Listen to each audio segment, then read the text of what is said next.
Meconium Aspiration, or MAS. What is this and why is this a serious medical condition for your baby?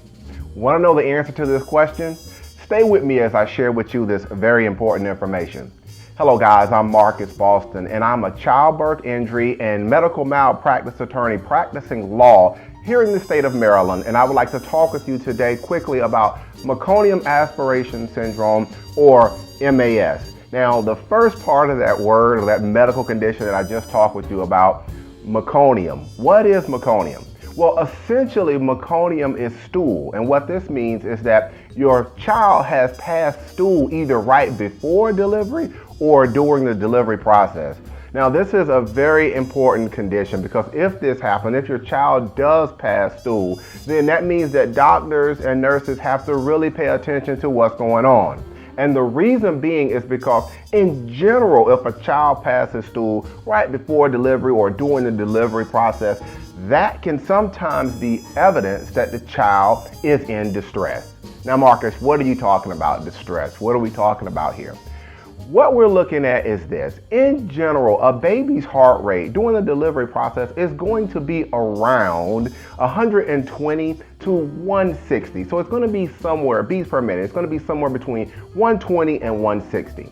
Where problems can occur is if the baby's heart rate, if it goes higher than 160, it stays up past 160 for a considerable amount of time, or if the baby's heart rate drops below 120, we're talking about in the 90s, the 80s, the 70s, if it's in places like this and it's going down consistently, it's down there for a long period of time, then doctors and nurses have to say, you know what, wait a minute, what's going on? The baby might be in distress. Now, why is it important for doctors to pay attention to this?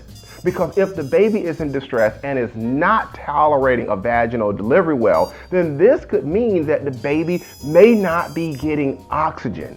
Oxygen may not be getting to the child. Now, if oxygen is not getting to the child, then what are we looking at? We are looking at possibly an injury to the brain. And if we've got an injury to the brain, then you know what? We can be in some really serious trouble at that point. Now, I said all of that, and I'm going to jump back to MAS.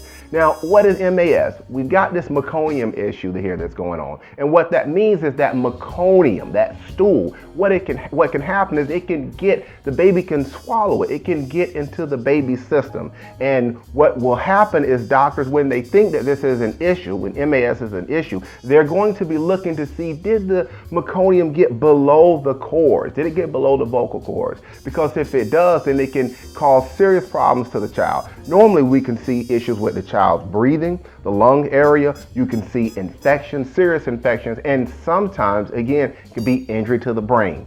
Now, why have I taken the time today to talk with you about this? MAS, what is MAS? And brain injuries, possibly cerebral palsy and other types of brain injuries that can occur when we're dealing with this issue of meconium. The reason being is because if you're watching this video, then more than likely something like this has happened to your child. Your doctors have maybe mentioned this word Meconium Aspiration Syndrome, or MAS, or your child may have a brain injury and you're thinking back and you know what, there was this meconium stuff that was present during my delivery or right before my vaginal delivery. And you know what, the doctors did not do an emergency C-section. That's why I'm shooting this video, because you probably have questions about what's going on with your child's injury. Well, if you have these questions and you know what, and you know that it's time to talk with someone, this is what I invite you to do. And remember, guys, it costs absolutely nothing to take this next action, and that is to go ahead and pick up the phone and give me a call. I can be reached at 301-850-4832. Or if you prefer, you can send me an email to medicalinjury@bostonlawllc.com. We answer Maryland medical malpractice and childbirth injury questions like yours all the time, and I'll be glad to take some time and listen to your story. All right, guys, that's going to be it for today's quick educational video. Again, I'm Marcus Boston, and I'm one of the medical malpractice and childbirth injury attorneys here at Boston Law Group, LLC, and we will see you next time. Guys, take care and enjoy the rest of your day.